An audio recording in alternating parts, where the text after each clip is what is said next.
أعوذ بالله من الشيطان الرجيم. بسم الله الرحمن الرحيم.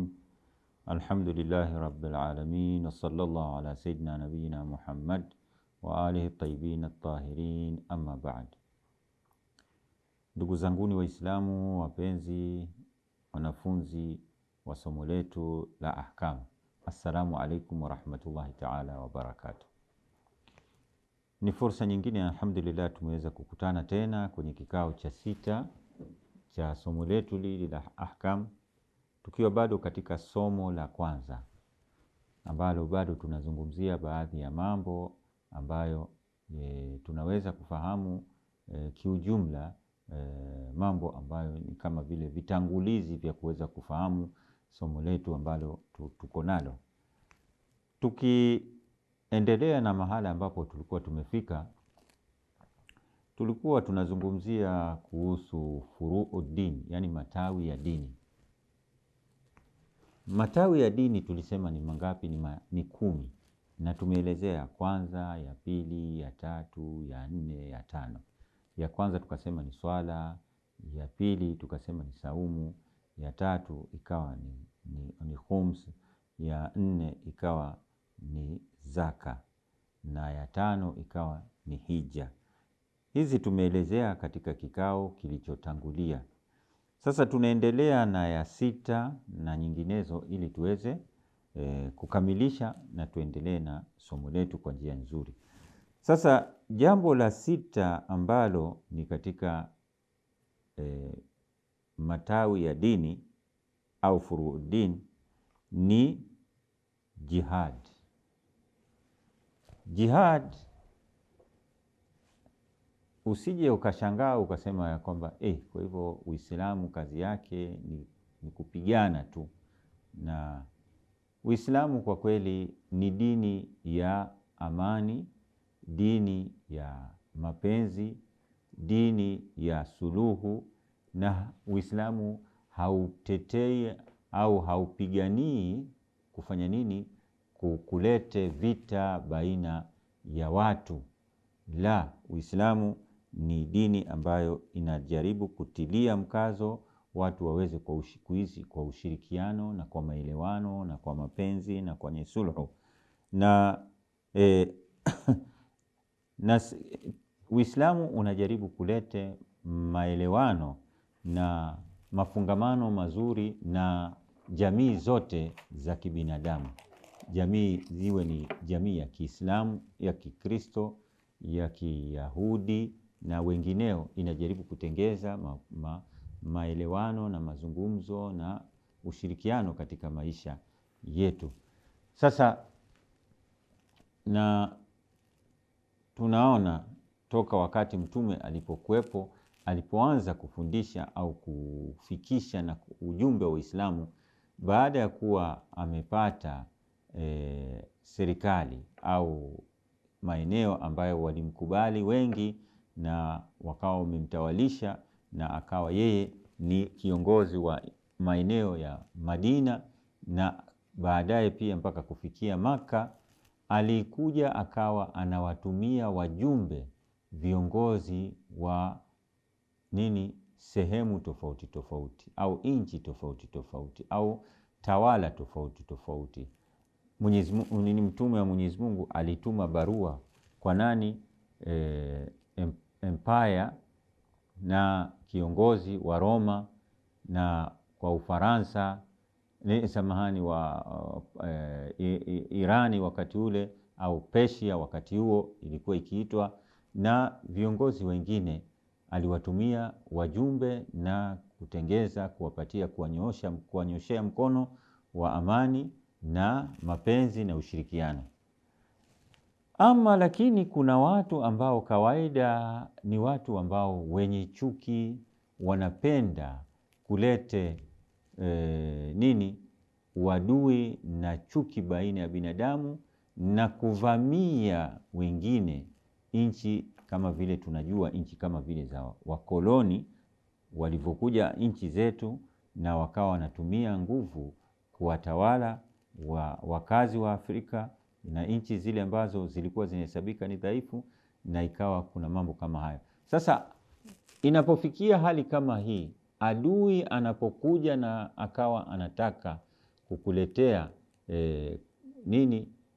dhulma na kutaka kuwafanya kuwa ni wanyonge, Uislamu ndipo wakati huo unasema ya kwamba ni wajibu kutoka jihadi kutetea nchi yako na kutetea haki na kukabiliana na madhalimu wasije wakawa ni wenye kuwafanya kuwa wanyonge.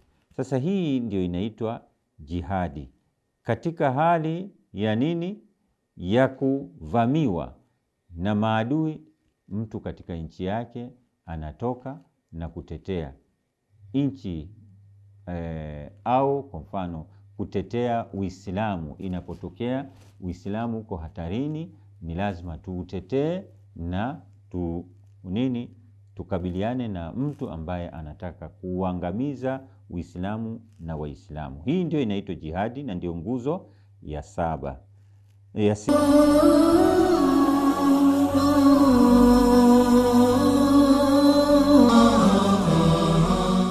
Tukiendelea na matawi mengine, tawi la 7 ni amri bil ma'ruf. Amri bil ma'ruf ni nini? Ni kuamrisha mema. Na ya 8 nayo ni nahi anil munkar, yani kukataza mabaya na maovu. Haya mambo mawili katika jamii ni lazima yawepo. Kwa nini? Kwa sababu uweze ukasema ya kwamba ikiwa mtu anataka kufanya maovu yuko huru, kwa nini asifanye maovu? Kwa nini unamzuia kufanya maovu yake? Anataka kufanya uzinifu, anataka kunywa pombe, anataka mambo kama haya, au anataka kutofanya wajibu, yani hataki kuswali, hataki kufunga, yeye yuko huru. Kwa nini? Si binadamu yuko huru, kwa nini umwamrishe na mkataze? Uislamu unasema ya kwamba ni lazima tuamrishane mema na kukatazana mabaya. Kwa nini kuamrisha na mazuri na kukataza mabaya?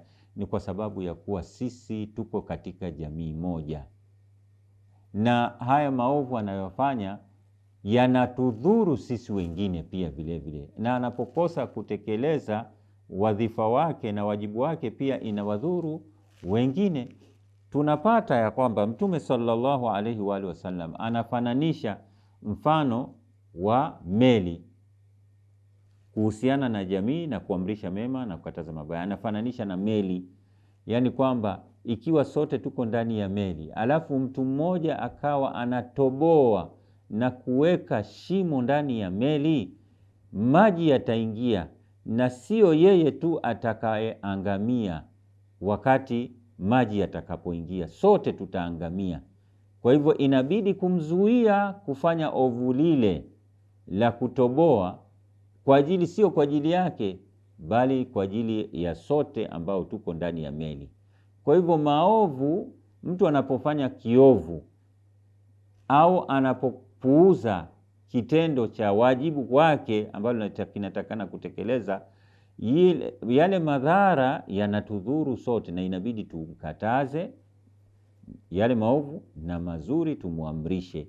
Hiyo ndio sababu ya kuwa Mwenyezi Mungu ameamrisha ya kwamba, amesema ya kwamba ni lazima tuamrishe mema na tukataze mabaya. Ndio kuna masharti ya kuamrisha na kukataza, hayo hatuyazungumzia hapa, hiyo inakuja katika kikao chake ambacho tukifika tutazungumzia insha Allah taala.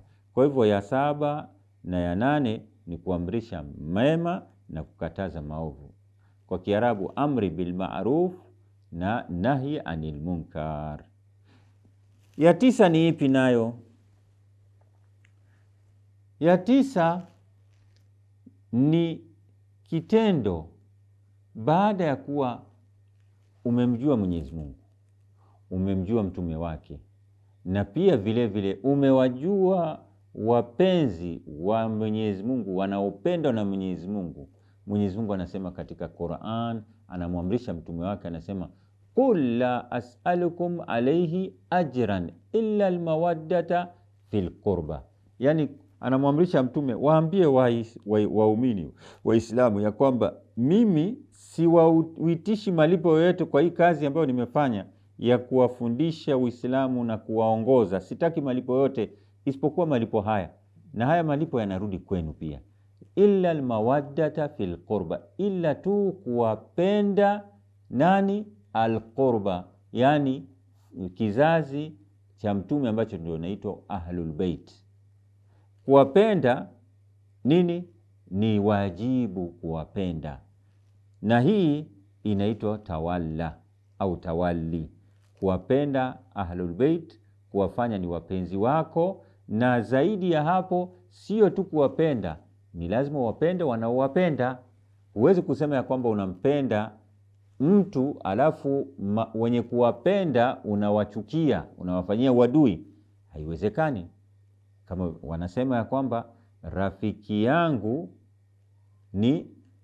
ni rafiki yangu, na rafiki ya rafiki yangu pia ni rafiki yangu.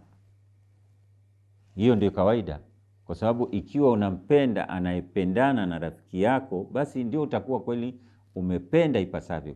Hii kwa hivyo tawalla ni kuwapenda sio tu kwa moyo na kimatendo, yani kimatendo ukaonyesha mahaba ya kunini, kujikurubisha kwake, kwa wao Ahlul Bait na wale ambao watu wanawapenda, waumini wanaowapenda.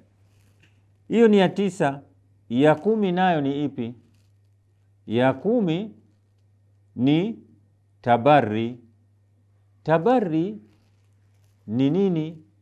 Ni kujiweka mbali na watu wale ambao wanawachukia Ahlul Bait na wanaochukia Mwenyezi Mungu na wanaochukia Mtume sallallahu alaihi wa alihi wasallam. Ukajiweka mbali nao, ukajitenga nao, usiweke mahaba ndani ya moyo wako kuhusiana nao. Kwa nini? Kwa sababu kama vile tulivyosema pia, mwenye rafiki yangu ni rafiki yangu, yani nampenda, na rafiki ya rafiki yangu pia ni rafiki yangu. Ama adui ya rafiki yangu atakuwa bado ni rafiki yangu kweli? Hawezi kuwa ni rafiki yangu. Kwa sababu nini? Itakuwa ni vitu, ni contradiction. Utawejaje kumpenda huyu mtu na unapenda maadui wake ambao wanamchukia, ambao wanampiga vita? Itakuwa si mahaba. Mahaba ni kwamba huyu unamtetea. Hata mtu anapokuwa na familia yake, unapoona mtu adui amekuja kuwasumbua watu wako, mke wako na watoto wako, unajitoa na kuwatetea, na hata uko tayari kujitoa muhanga kwa ajili ya nini? Ya kuwazuia wasipatwe na balaa. Sasa adui ya familia yako ni adui yako. Vile vile adui wa familia ya Mtume, Ahlul Bait wa Mtume, utakuwa nini? Pia ni lazima atakuwa ni adui yako. Huwezi kumweka kuwa ni rafiki yako. Na hicho kitendo cha kujiepusha nao ndio kinaitwa tabarri, yani ukawa mbali nao, au ukawa hutaweka mahaba yao ndani yao, kuwapenda ndani ya moyo wako.